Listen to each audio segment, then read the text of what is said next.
yeah, I needed that. I'm actually doing this. I can't believe I'm doing this. Fuck. Hi guys. Hi everyone. I don't know how to even start this to say like hey, hi, hey you guys. Anyways, my name is Divine, and I'm sure you're new here because I've never posted traditionally or normally or this efficient. This is my first YouTube video, and I decided to do a Q&A, and I had a bunch of people ask me questions on my Instagram, so we're gonna go off of that today. I thought it would be great for people to kind of get to know me first before I started just whipping out random videos. I just feel like my self-identity is important and how I'm gonna do this channel, and from here on out, I want it to be authentic. Like, I wouldn't want to keep parts of myself away, and I would love people to know me before I, you know, show what I have to offer as a person, not just as a creator.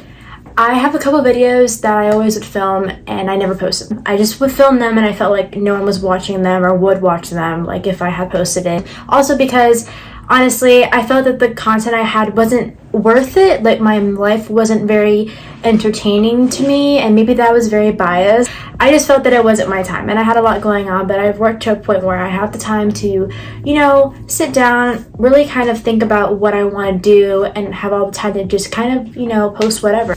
So yeah, we're gonna get into the questions first, but I'm gonna answer a couple basic questions that I feel people should know about me. My name is Divine. Oh, I shook the camera. I'm 17 years old currently, and I will be turning 18 in the summer. I also am in college right now in my second year, and I graduated high school half a year early. I've been in college basically since I was 15, if that made sense, the math. Probably wondering how that is, but that could be one of the questions that I'm answering today, so. All right, let's get into it. All right, so I got a lot of like very influencer-like questions. These are questions that I feel they're just relevant to like what people see and want to know about me. So we're just gonna go off of them, okay? All right, so I got asked who's your role model. My role model, there are specific people that stick out to me when I think about a role model.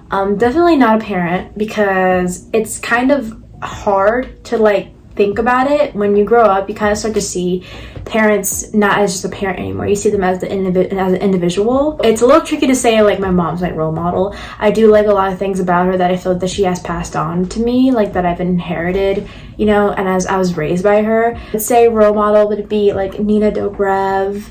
It'd be like Anne Hathaway, like just like the very like content and respectable, you know, woman, and definitely that, you know, women that work in also the industry that I am intended to work in. When I look at them, I really admire all the things that they've done throughout their career and just who they are as a human being. They're so authentic, and I think I love that about them so much. Next question, fave makeup products. So that's a cool one. I have gotten into makeup pretty recently, like probably 2 weeks ago. I bought a bunch. I spent like $170 some at Sephora. Yeah, I will show you guys what I am currently doing for my makeup routine. And I'm not wearing everything that I do for my makeup routine, but I will show you what I use. So what I do kind of recently was I went to Sephora, and let's just say that was a process. I've never done it before, and honestly, it's a very, I don't want to say humbling experience. It was an awakening experience. A lot of people were like, you know, that were helping me. I noticed that they tended to advocate for the brands that they're representing, and maybe this might be biased. And I was getting scared because I was like, okay, now I don't know what to trust. I am very particular, but not just like the brand, but definitely like what it's inside of it. And I was like, okay, we're gonna go for clean makeup, we're gonna go for vegan, cruelty-free, like all that kind of stuff. So Sephora has like that clean makeup lines that they'll have, so I followed based off of that. I do have like maybe 2 or 3 products that aren't clean makeup products, so we're just gonna go from there. I definitely had to get matched for all these products first, and then I have some that I just always knew that was good for my skin tone. I do my concealer. This is Rose Ink. It's not a makeup routine, so I'm not gonna tell you my shade. That's for another video. I have Rose Ink as a concealer. They're very clean. I love their products. Packaging is pretty. It's not all about the aesthetic and packaging, but they are pretty. It's lightweight. It's very luminous. How it looks on me, it's not like heavy, if that made sense. And I'd go in with that. Next, I do my skin tint. So, sorry, I confuse it because to me, like, foundation is just what you put, like, as paint kind of on your face. I'm just joking. It's a skin tint, so it doesn't really coverage as coverage as foundation. It's light coverage. It's Ilia, and it has SPF 40, which they say is a good SPF to have for your skin, and hyaluronic acid. I like this. This is clean, and I don't use much of it. It's pretty, like, solid, so it will last me for a very, very long time. I have my bronzer. So my bronzer that I use is Rare Beauty. Love Selena. Gosh. I'm sorry. I found like powdered bronzers I was trying. I wanted to get which I will go back for, the Lady Gaga one because she has a clean makeup line as well. She didn't have like SPF in hers, so that's why I was iffy about it. You know, bronzers and foundations. So this is definitely a winner. I love this so much. It doesn't make my face look so cakey. None of these make my face look cakey, which is such a vibe. I go in with like my eye makeups. Well, actually, sorry. Go in with my blush, and my blush is a good classic Dior. I use also their mascara as well. So this is like the shade. Oh, this one's the cracked one. That one, and then I use this one. This is really, really pretty. I never use the brush because it's very tiny. The blush I use as well is from Clinique. I love Clinique. Kind of kept their packaging the same ever since. I think that's like one of those only brands that's done that. And it has this very pretty pink shade. And there's this highlighter if I ever want to go in with a highlighter. Onto the eye makeup. I'm very particular when it comes to my eyes because I don't want to come off. How do I say it? Like, I know Styles and Makeups is nice, like wing eyeliner, and when you do smoky eyes, when you go under your eye, but I tend to get racial profiled a lot. That's kind of iffy for me because in the careers I'm in, right? I don't want to come off like if I got so dark one day and I was like purposely self-tanning. I don't want to come off like I was blackfishing. I don't want to come off if I purposely try to make my eyes very like wide and whatnot, or any Asian features if I try to make it like that kind of style. I don't like coming off that way, and I feel like it's kind of, you know, I try to represent my culture the best I can, but my features are so distinct and rare. People always assume my race. It sucks because I don't get the representation from where I'm from, you know. I'm Guamanian. That's another question, what my race and ethnicity is. I'm Guamanian, which means I was born and raised in Guam for 13 years of my life until I moved to the US, so I've been here for about 6.5 years now, maybe 7. It's been in very, I'm still foreign, so that like my representation and identity is important. I'm also Native American Indian, so I'm indigenous. That is why it's been a little bit hard to kind of like, you know, find the diversity, find the kind of looks I want to go for. Like, I stay true to my roots, to my hair color, my features. I try to not like make up. I only define my features. Yeah, that's the concept when I think about makeup. I have little to no products whenever I just walk out my house. I go in with a good eyeliner. I do this first. This is like probably the easiest. I do Cali Ray. Cali Ray is amazing. It's very, I recently discovered it when I went to Sephora. It's brown and it's waterproof, so I think that's great. It's brown, so it's like natural. It kind of just like lengthens, like gives length to my eyes, like the width and span of my eyeballs, which is cool because it doesn't like purposely, like, I feel like if you do black, I have to keep it to my eye line. These 3 mascaras, if I'm feeling brown, I will go in with this Dior Show Brown. Running out of it, so I might have to get more. I've had it for some time now. If I'm feeling a black mascara, I'll go in with the Dior Show Black Mascara. I recently discovered this Charlotte Tilbury one, and my friend gave it to me. Shout out to Caitlin, I love her. Gave me a bunch of stuff, so it was good to kind of experiment, like if I'm ever feeling risky. 5-star mascara, apparently, that's what it says. It's very voluminous, kind of, if that makes sense. Now, my last is a good lip. I usually go in with a chapstick first. But if I have to outline, if I want to do a liner, I'll go in with this liner here. It's Nubby. I've literally it's not a holy grail for me, but it is perfect. I like the shade. So my friend Caitlin gave it to me. And I'm actually wearing a little bit of it today, but it's kind of faded because I've been drinking tea. Tea, darling. Yeah, I go in with this chapstick sometimes as well. These 2 are like shades, so they kind of fill in with the liner. This is a Clinique, which my friend Caitlin also gave me. I like it a lot. It's very natural, neutral color. too, Black Honey. And I know there's such a rave about this. Every time I try to go find it in the freaking stores, it's always sold out. I got this actually in a in a gift set for Christmas too, that came with it as well. Those are the brands I typically go for. I stick to those brands, and I'm obviously trying to venture out to other stuff. I use Saint Laurent, you know, I use YSL, I use Morphe, I use quite a bit. I use Lancome. Next is, that's actually a good question. Study abroad, and if so, where? It would have to be in Europe. I'm so sorry, but respectfully, I just can't imagine anywhere else.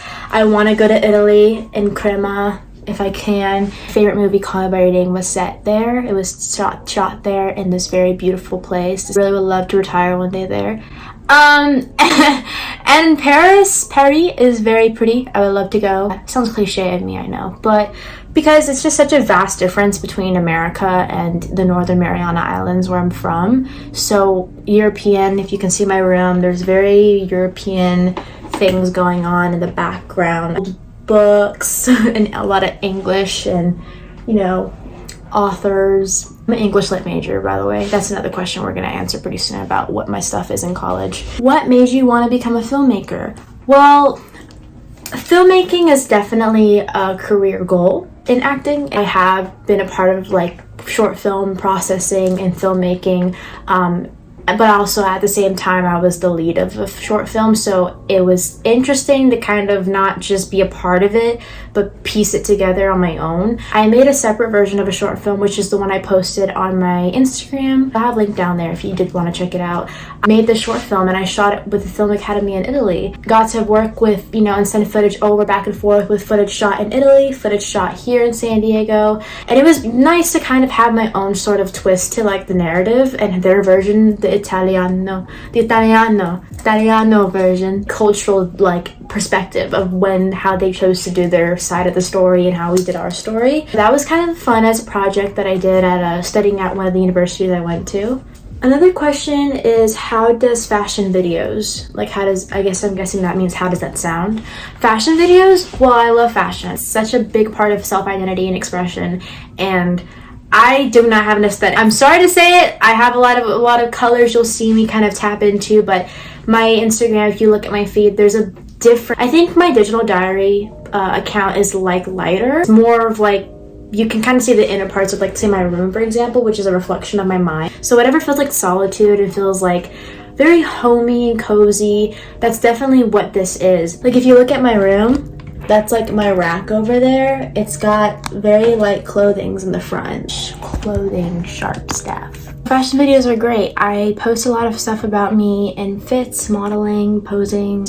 I don't know. I don't post a lot on my feed, but if I did, that's at a different time when I know there's a lot of people that would love to interact with those posts. Engagement with people and following. Ooh, okay. What's your thoughts on a life blog?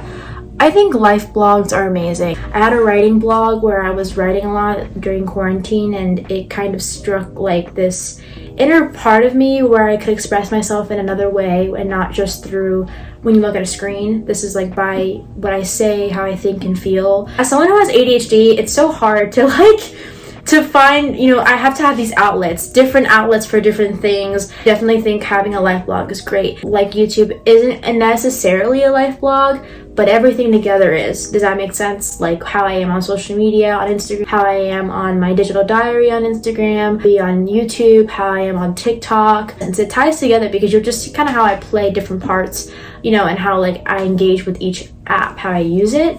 I will have somewhat of a social media personality. Like I'll be so more comedic on TikTok than I am probably, but I'll repost it, you know, on my other mainstream apps. Last question before I get into the questions that I know have been frequently asked by a lot of people, and it'd be perfect to address in this video. Actually, like I said, Chamorro, which is Guamanian, so I'm born and raised in Guam. I'm also Native American Indian, and I'm British and Irish and European descent. Here's my features and like my ethnicity, like that's what I embody physically. Does that make sense? And also as my cultural aspects. Now on to my favorite part, which is the topic of careers in like school.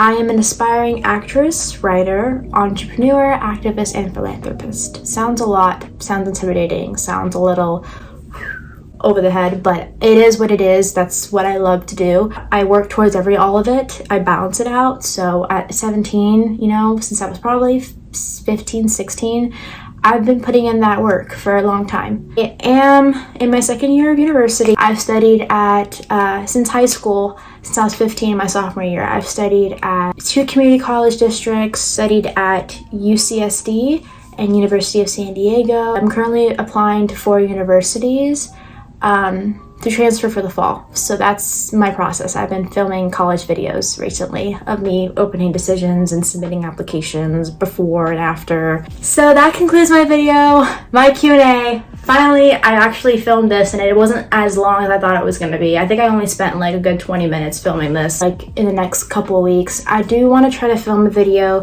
every week because consistency is key. I don't want to burn myself out, but I do want to try and put in the effort if I really want something like this platform, this engagement and interactions with everyone on here, all of you guys. I'm excited for that. And yeah, feel free to share, like, comment, anything you think about, you know, any questions you have. I would love to do another video like this. That is all from me for today. See you guys later. Bye.